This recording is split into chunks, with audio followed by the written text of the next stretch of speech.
که څه هم افغانستان د اوبو له حسابه د نړۍ بډایه هیواد دی چې 15 میلیارده متره مکعبه د اوبو کلنی جریان لري، خو یوازې د 30 سلنه اوبو څخه یې ګټه پورته کیږي او نورې 1 سلنه اوبه یې ګاونډیو هیوادونو ته بې حسابه بهیږي.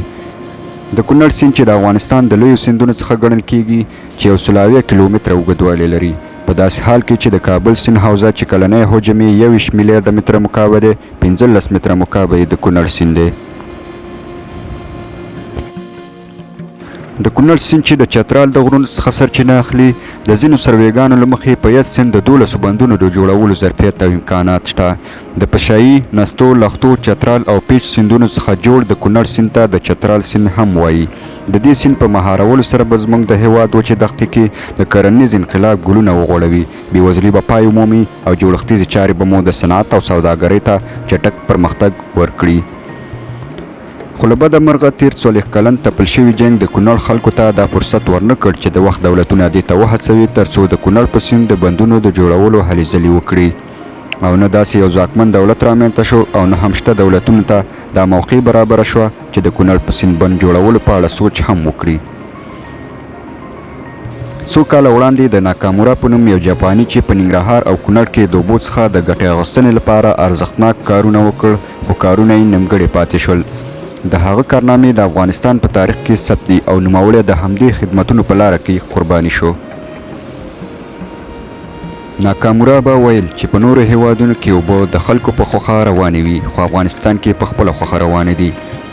خو په کونړ سیند د بندونو د نه جوړولو لامل څه دی او آیا پر کونړ سیند به په راتلونکي کې بندونه جوړ شي او که نه؟ دا هغه پوښتنه ده چې د نن ورځې په دې ویډیو کې ګورو. د کونړ پر سیند د بندونو د جوړېدا خبرې د سردار داود خان له وخته کېدي، خو له بده مرغه تر اوسه په دې برخه کې داسې هیڅ کار ونه شو. د دې ستونزې یو لوی لامل د افغانستان او پاکستان د اوبو ویش مسله ده.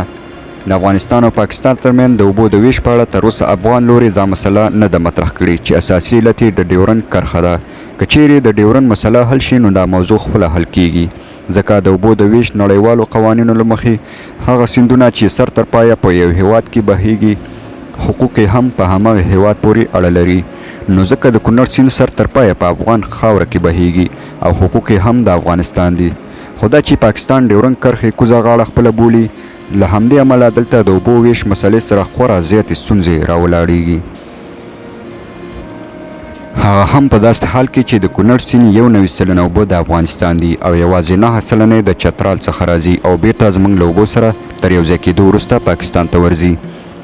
دا یو څرګند حقیقت دی چې پاکستان د تاریخ په اوږدو کې له جوړېدو وروسته په ټولو امکاناتو غلطو پالیسیو سره هلې ځلې کړي ترڅو زموږ په هیواد کې د یو ځواکمن او باثباته دولت رامنځته کېدو سره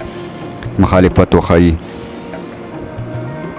د پاکستان د دغه ظالمانه او سیاستونو اصلي لاملونه د یو شمېر نورو مسایلو ترڅنګ خورا مهمې د ډیورنډ کرښې سربیره د کونړ سیند اقتصادي اهمیت دی. دوی په ښکاره او پټه د دې سیند د مهارولو سخت مخالف دي،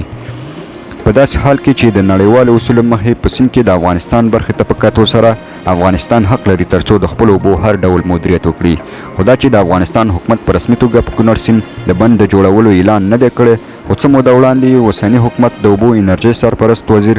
مولوي عبداللطیف منصور له یوې خصوصي رسنۍ سره په خبرو کې ویلي چې که لاس یې ډک شي او وخت یې راشي دا کار به حتماً کوي، او هم یې ویلي چې په دې برخه کې د هیڅ هیواد څخه د اجازې اخیستلو ضرورت نشته.